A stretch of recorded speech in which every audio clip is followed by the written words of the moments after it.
जो संदेश है वो हर उम्र के व्यक्ति के लिए है, वो बच्चे के लिए है, वो जवान के लिए है, वो बुजुर्गों के लिए है। और केवल हम आज के दिन में केवल एक ही आयत पर चिंतन मनन करेंगे, और वो है 28वीं आयत जो अभी हमारे सामने पढ़ी गई थी। इस आयत को मैं एक बार फिर से पढ़ता हूं। उन बातों के बाद मैं सब प्राणियों पर अपना आत्मा उंडेलूंगा, तुम्हारे बेटे बेटियां भविष्यवाणी करेंगे और तुम्हारे पुण्य स्वप्न देखेंगे और तुम्हारे जवान दर्शन देखेंगे। तुम्हारे दास और दासियों पर भी मैं उन दिनों में अपना आत्मा उंडेलूंगा। लेकिन हम 28वीं आयत पर विचार करेंगे। मूल 3 चीजें यहां पर बताई गई है, बच्चे, जवान और बुजुर्ग, अर्थात पुण्य। और ये 3 जनरेशन बताई गई है, उसके साथ 3 बड़े काम बताए गए हैं। भविष्यवाणी करना, दर्शन देखना और स्वप्न देखना। जानते हैं पुराने नियम में ये 3 मेन जो चीजें हैं, यही सुसमाचार का प्रचार का बेस रहा है। ये चीजें आप कोई सा भी बड़ा नबी उठा के देख लो, कोई सा भी, सभी नबी बड़े हैं, कोई छोटा नहीं। हर एक नबी को देख लो, एक ना एक क्वालिटी मिलेगी। एलिया बाबा में मिलेगा, भविष्यवाणी करते, मूसा नबी दर्शन देखते, हर एक चीज मिलेगी। तो अंत के समय की बात हो रही है। अब ये जो चीज है ना, ये प्रभु यीशु मसीह के स्वर्गारोहण के बाद भी पूरी हुई थी और अंत के दिनों में भी पूरी होगी।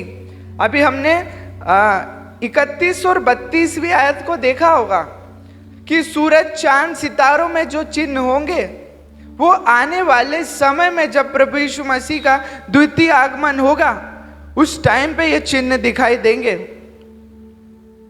और ये चीज अंत के समय में होगी। तो 2 बेसिक चीजें, दर्शन देखना और स्वप्न देखना।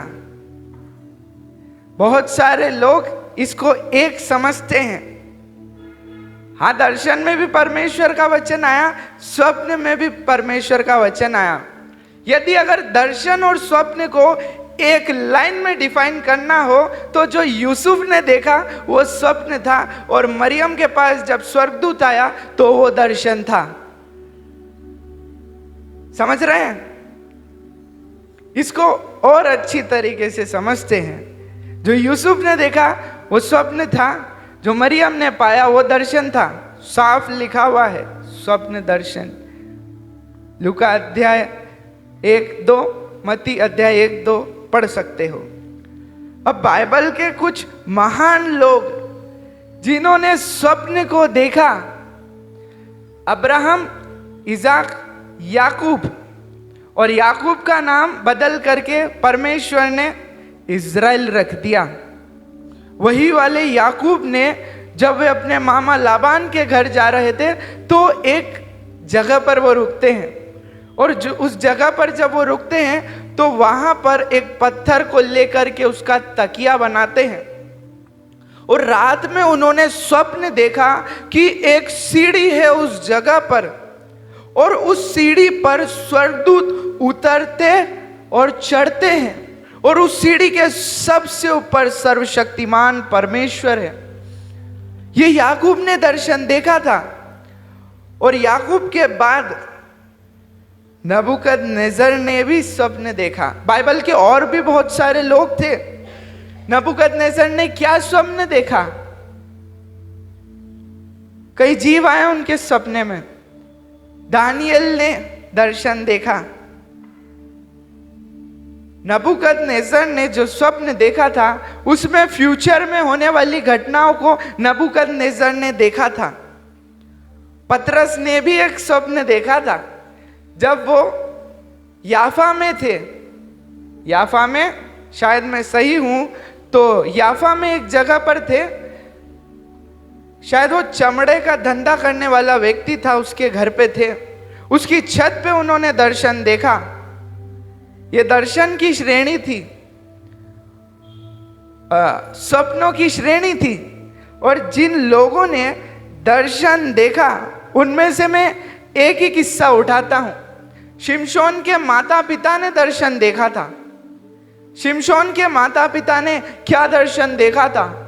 शिमशोन के माता पिता ने दर्शन देखा था, एक स्वर्गदूत आया और कहा कि देखो, तुम्हारे कोई संतान नहीं है, लेकिन तुम्हारी एक संतान उत्पन्न होगी और तुम उस बच्चे के साथ ऐसा ऐसा करना, ऐसा ऐसा करना। और भी बहुत सारे लोगों ने दर्शन को देखा। मैं बता रहा हूं कि ये आज का विषय तीनों जनरेशन के लोगों पर फिट बैठता है। आने वाले समय में परमेश्वर की क्या योजना है उसको मैं आज आपके सामने रख रहा हूं। तो हमने बाइबल के कुछ लोगों को देखा जिन्होंने स्वप्न देखे और दर्शन देखे, लेकिन जो बेसिक डिफरेंस बताया जाता है स्वप्न में और दर्शन में, स्वप्न जो होता है ना, उसमें आप किसी एक चीज की रूपरेखा का प्लान पाते हो।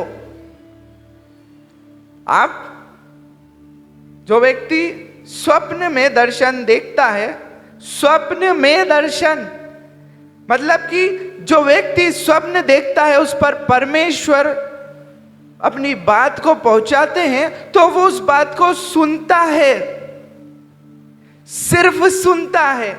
लेकिन जहां दर्शन होता है वहां पर वो उस आंसर को पाता भी है और वो खुद क्वेश्चन भी कर सकता है।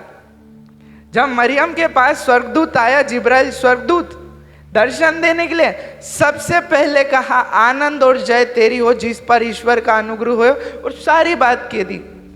अब यह दर्शन था, तो इसीलिए तो यहां पर मरियम ने कहा यह किस प्रकार का अभिवादन है, मैं तो जानती ही नहीं, मैं तो पुरुष को जानती ही नहीं।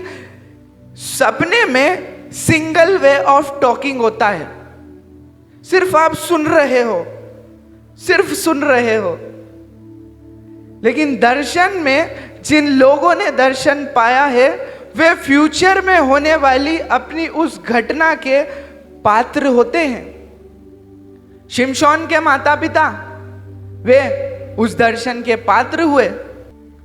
अब मैंने बताया कि स्वप्न और दर्शन में यह अंतर है कि स्वप्न में सिंगल वे ऑफ टॉकिंग होती है, आप सिर्फ सुन रहे हो।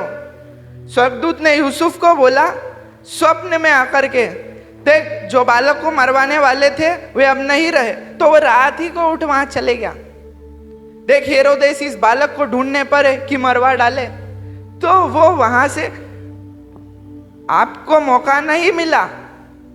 लेकिन परमेश्वर की एक बहुत बड़ी योजना के पात्र होने का हिस्सा आपको मिल जाता है। ये स्वप्न है। और दर्शन जिन लोगों ने देखा उसका डिसीजन परमेश्वर ने उन लोगों के हाथ में भी दिया। बहुत सारे ऐसे लोग थे, बहुत सारे लोग स्वप्न देखने का अंतिम समय में, जो परमेश्वर यहां पर क्या लिखा हुआ है योएल में, अंत के दिनों में मैं अपना आत्मा सब लोगों पर उंडेलूंगा। और जानते हैं मैंने कल प्रार्थना करी कि प्रभु ऐसा क्यों? जवानों को स्वप्न हो सकता है, पुण्यों को दर्शन। जो बुजुर्ग लोग होते हैं ना, उनके पास स्वप्न देखने का भी एक्सपीरियंस होता है कि यह स्वप्न परमेश्वर की ओर से हो सकता है या हमने जो बात सोची उसकी ओर से। यह टाइटल आप बुजुर्ग लोगों को इसलिए दिया गया है। और जवान लोग जो बड़े जोश में होते हैं, परमेश्वर ने एक बहुत बड़ा मौका दिया है जवानों को कि जवान दर्शन देखे और दर्शन पा करके परमेश्वर के काम को कर सके, उसका खुद पात्र बन सके। दर्शन वाले लोग, नबूकदनेस्सर ने स्वप्न देखा, दानियल ने भी स्वप्न देखा था, क्या वो उसका पात्र बन पाए? नहीं। वो भविष्यवाणियां लेकिन जवान लोगों को परमेश्वर ने एक बहुत बड़ी अपॉर्चुनिटी दे दी है। कोई 40-45 साल से ये श्रेणी शुरू नहीं होती। याजक बनने के लिए एक उम्र तय थी कि भैया इतने साल के बाद, आज भी कलीसिया में अगर किसी को ऑर्डिनेशन लेना है तो 25 याजकी व्यवस्था का आज भी नियम तय है। लेकिन परमेश्वर आत्मिक रूप में जवानों को दर्शन देना चाहते हैं आज भी। अंत के समय में यह बात हमारे सामने पूरी होगी। अब भविष्यवाणी वाली बात है एक और। क्या लिखा हुआ है कि तुम्हारे बेटे बेटियां भविष्यवाणी करेंगे। बेटे बेटियों को भविष्यवाणी करने का टाइटल दे दिया गया है। कितनी बड़ी बात है। और बेटे बेटे इंग्लिश में लिखा है your sons and your daughters. जिनकी शादी नहीं हुई, एक अंदाजन 12 से 14, 15, 16 साल तक के बच्चे, आज बच्चे भले ही मोबाइल में घुसे हुए रहते हों, लेकिन ये लॉकडाउन में यदि अगर आपने फेसबुक पे लोगों की वर्शिप सुनी होगी तो आपको पता चला होगा कि आज 12 से लगा करके 16 साल तक के बच्चे सिर्फ मोबाइल को नहीं पकड़े हुए हैं, वे परमेश्वर का प्रचार भरपूरी से करते हैं। एक फॉरेन में एक लड़का है, उसकी उम्र बहुत कम है और वो बहुत भविष्यवाणी करता है और उसकी भविष्यवाणी सटीक लोगों पर बैठती है। सटीक। तो ये चीज पूरी नहीं होगी, ये आपके सामने पूरी हो रही है। भविष्यवाणी के विषय में जानते हैं परमेश्वर का वचन क्या कहता है। पहला कुरिन्थियों अध्याय 14 और वचन 3 में, परंतु जो भविष्यवाणी करता है वह मनुष्यों से उन्नति और उपदेश और शांति की बातें कहता है। जो व्यक्ति भविष्यवाणी करता है वो मनुष्यों की उन्नति और शांति, उपदेश की बातें कहता है। और इसी पहला कुरिन्थियों अध्याय 14 को आप आगे पढ़ेंगे तो आपको भविष्यवाणी की इंपॉर्टेंस पता चलेगी। मसीहों के लिए सबसे इंपॉर्टेंट चीज भविष्यवाणी होती है, क्योंकि आगे उनको जीवन में कदम कैसे रखना है। अब ये 3 प्रकार की चीजें हैं, भविष्यवाणी करना, स्वप्न देखना और दर्शन देखना। आज हमारी कलीसियाओं में ऐसा क्यों नहीं होता? आज मसीहों को क्यों नहीं होता? मैंने एक जवान के लिए प्रार्थना करी थी, अपनी कलीसिया का नहीं। परमेश्वर ने उसकी आत्मा को पकड़ा, उसके मन को पकड़ा, मन को। वो भयंकर आत्मा में आ गया और पूरे 3 महीने तक प्रभु की सेवा करना चाहिए, लेकिन 4थे महीने में आते ही वो उस रास्ते से भटक गया, केवल और केवल इसलिए क्योंकि उसको गाइडेंस नहीं मिला। आज हम लोगों में गाइडेंस की कमी है। तो भैया ये बुजुर्ग पुण्य इसीलिए तो तैयार किए हैं कि ये जब स्वप्न देखेंगे तो ये तुम्हारे सामने बातें रखेंगे।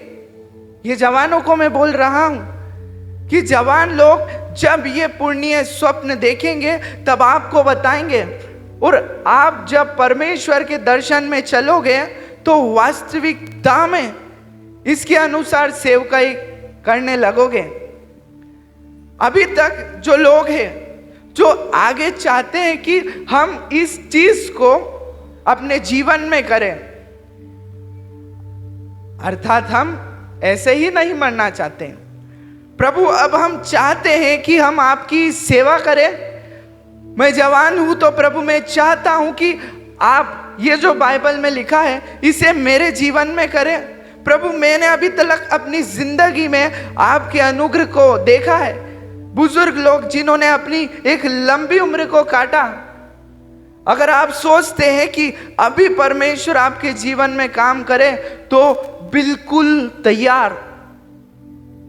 बस हमें अपने आप को तैयार करना है। हम लोग जिस दिन अपने आप को तैयार कर लेंगे, मैं हर बार एक चीज बोलता हूं, 1 घंटे की प्रार्थना में आपको लगता है कि 45 मिनट बाइबल पढ़ ली, 5 मिनट 15 मिनट दुआ कर ली, आपको क्या लगता है कि आपका आत्मिक संपर्क, आत्मिक दुनिया में जड़ें इतनी गहरी हो जाएगी? कई लोग रात रात भर प्रार्थना करते हैं। प्रभु यीशु मसीह जब अपने सेवकाई को करते थे तो रात में जा करके परमेश्वर से डेली प्रार्थना करते थे। तो बच्चे, जवान और पुण्य, यदि अगर ये तीनों श्रेणी के लोग अपने आप को चाहते हैं कि इस तरीके का काम प्रभु हमारी जिंदगी में करे, तो अपना आत्मिक संपर्क अच्छा करिए, क्योंकि हमारा आत्मिक संपर्क जितना अच्छा होगा, परमेश्वर हमें उतनी ही बड़ी अपॉर्चुनिटी को देंगे। एक पेड़ होता है ना, उसका बीज होता है। एक फल वाले पेड़ का बीज डाला, अंकुरित हुआ, फूटा, कोपले बाहर आई, बढ़ रहा है, बढ़ रहा है, बढ़ रहा है। वो कब तक बढ़ेगा? उसके जीवन में एक बार फल आएगा, उसके बाद और भी आएंगे। जानते हैं इतनी जल्दी कुछ पेड़ों में फल क्यों नहीं आता है? आम का पेड़ आप लगाते हो, आज लगाओगे, 5-10 साल बाद फल आना शुरू होगा। मैं हाइब्रिड की बात नहीं कर रहा, उसकी बात कर रहा हूं जो परमेश्वर ने खुद अपने वचनों से उस बीज को बनाया। क्यों इतना समय लगता है प्रभु? हमने तो आज लगाया प्रभु, 5-10 साल बाद क्या हमें समय नहीं मिलेगा खाने का? ऐसा क्यों होता है?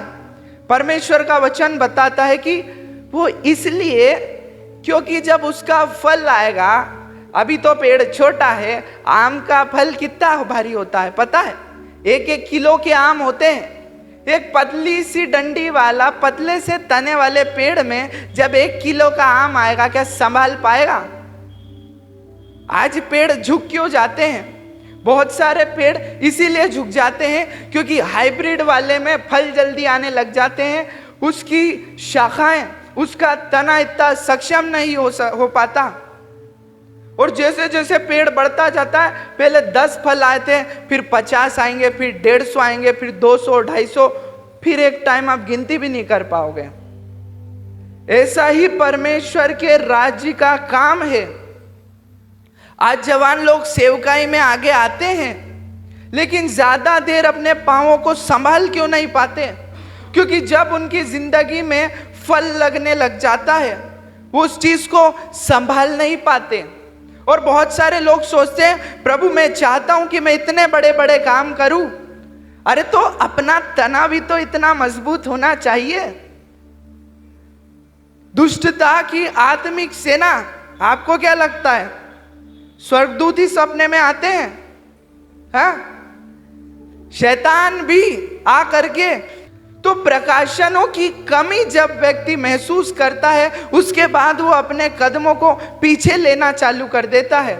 इस कुदरत का नियम है कि पहले आप में परमेश्वर थोड़े से फल को देंगे, आप संभाल पाते हो तो प्रभु और आगे देंगे, और संभाल पाओगे तो और देंगे। आपकी सेवकाएं भी ऐसे ही है। हमें पवित्र आत्मा के बारे में बहुत कुछ पता है, लेकिन अब अपने दिल में उस चीज को इग्नाइट कर लो। कहीं एक आराधना में जाते हैं, हम सोचते हैं ये तो गिर गया, ये क्यों रो रहा है यार? गा तो वो लोग रहे हैं, ये क्यों रो रहा है? अरे क्योंकि आपने अपने अंदर के पवित्र आत्मा को कुछ समझा नहीं ना, इसलिए आपको उस चीज की वक्त नहीं पता। जिस दिन इग्नाइट कर लोगे, आप उससे ज्यादा भावुकों के पवित्र आत्मा को इंपॉर्टेंस दोगे। तो तीनों श्रेणी के लोग जो चाहते हैं कि हमारी जिंदगी में ये काम हो, तो इस चीज को ध्यान रखिए, प्रभु पहले आपको थोड़ा देंगे, थोड़े के बाद उससे और देंगे, और के बाद मैंने क्या कहा कि आम का पेड़ जब बढ़ता है तो उसका मालिक खुद उसके फल नहीं गिन पाता। एक टाइम होता है जब उसका मालिक गिनता है, 1 बाल्टी पानी एक दिन छोड़ डालना है, गर्मी में 1 बाल्टी सुबह 1 बाल्टी शाम को। उसने बाल्टियां गिनी, समझ रहे हैं? उसने अपने जीवन में वैसे ही हम हमारे अटेम्प्ट्स को गिनेंगे। हमने इतने समय उपवास रखे, हमने इतने घंटे प्रार्थना करी, लेकिन जब परमेश्वर उस द्वार को खोलेंगे तो आपको पता नहीं चलेगा कि आपके जीवन में कितने फल लग रहे हैं। इसलिए तीनों श्रेणी के लोग, केवल जवान नहीं, पुण्य बुजुर्ग लोग जो घर पे होते हैं, परमेश्वर की सबसे ज्यादा समीपी में होते हैं। आज कलीसिया में आप कहीं भी चले जाएं, चर्च में जवान नहीं दिखेंगे लेकिन बुजुर्ग जरूर दिखेंगे। ये पुरानी इमारत ऐसे ही नहीं है, ये बुजुर्ग लोगों ने इसे संभाला है और हमारे लिए रखा है, और हमें परमेश्वर ने मौका दिया है कि हम आगे चल के इस बात को ध्यान रखिए, जहां पाप बहुत हुआ वहां अनुग्रह उससे भी अधिक हुआ।